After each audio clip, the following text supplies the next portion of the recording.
première femme à s'être hissée à la tête du pays le plus puissant économiquement d'Europe et à se maintenir aux commandes pendant 16 ans.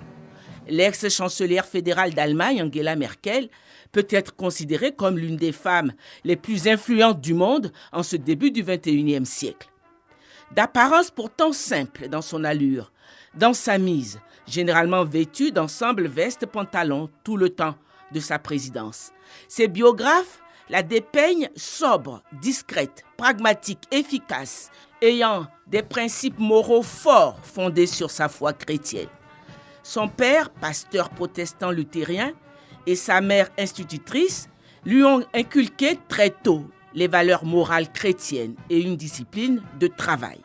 On l'a dit, fervente croyante qui lit régulièrement la Bible et prie quotidiennement. Elle est née le 17 juillet 1954 à Hambourg, dans l'Allemagne de l'Ouest, mais a grandi dans l'Allemagne de l'Est, sous contrôle communiste, où ses parents ont choisi de s'installer. Sa personnalité a été forgée aussi par son expérience de la dictature communiste. Elle mène de brillantes études de physique à l'université de Leipzig, clôturée par un doctorat en 1986. Sa carrière politique démarre véritablement après la chute du mur de Berlin en 1989 et la réunification de l'Allemagne.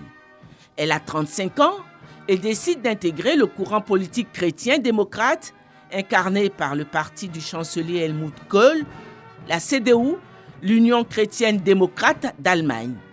Le destin s'accélère pour elle. En 1991, elle est élue au Bundestag, le Parlement allemand. En 1998, elle est élue à la tête de la CDU et devient la première femme à diriger le parti chrétien-démocrate. 7 ans plus tard, en novembre 2005, elle est élue chancelière fédérale d'Allemagne. Elle est réélue à ce poste en 2009, puis en 2013. Elle est réélue en 2017 pour un 4e mandat à la tête de la chancellerie fédérale. En 2021, elle décide de ne pas briguer un 5e mandat et quitte officiellement le pouvoir le 8 décembre 2021. Durant ces années de pouvoir, elle a été désignée à 14 reprises par le magazine économique américain Forbes, femme la plus puissante du monde. Il va sans dire que les prises de décision de l'ex-chancelière allemande ont impacté le monde occidental, en particulier l'Europe. Ce fut le cas en 2015, quand l'Europe a été confrontée à la plus grande crise migratoire qu'elle a connue. En effet, au plus fort de la guerre civile en Syrie, des millions de réfugiés, en majorité syriens, ont afflué vers l'Europe demandant l'asile. Les pays d'Europe, pour leur part, étant tenus de respecter des quotas d'immigration imposés par l'Union européenne. C'est alors que la chancelière Angela Merkel décide de mettre à plat toute cette politique de quotas en ouvrant les frontières de son pays aux nombreux réfugiés qui n'avaient pas trouvé de pays d'accueil.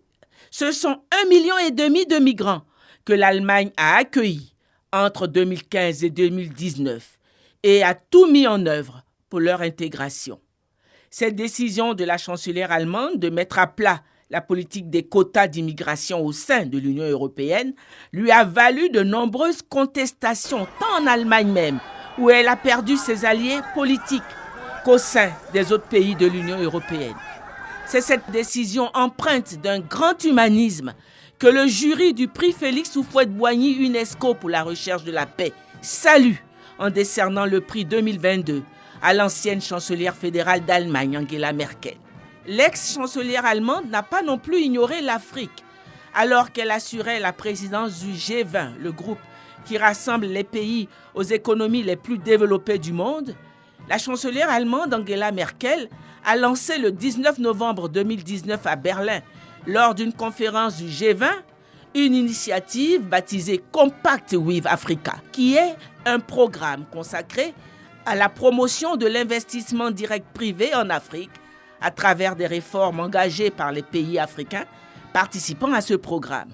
Le président de la République, Alassane Ouattara, ainsi que plusieurs de ses pairs du continent africain ont pris part aux travaux du Compact with Africa. De même, Lors du 5e sommet Union européenne-Union africaine organisé à Abidjan les 29 et 30 novembre 2017, la chancelière allemande Angela Merkel a fait le déplacement pour participer aux travaux. Retirée depuis le 8 décembre 2021 de la scène politique et de la vie publique, l'ex-chancelière allemande Angela Merkel se consacre depuis à la rédaction de ses mémoires politiques.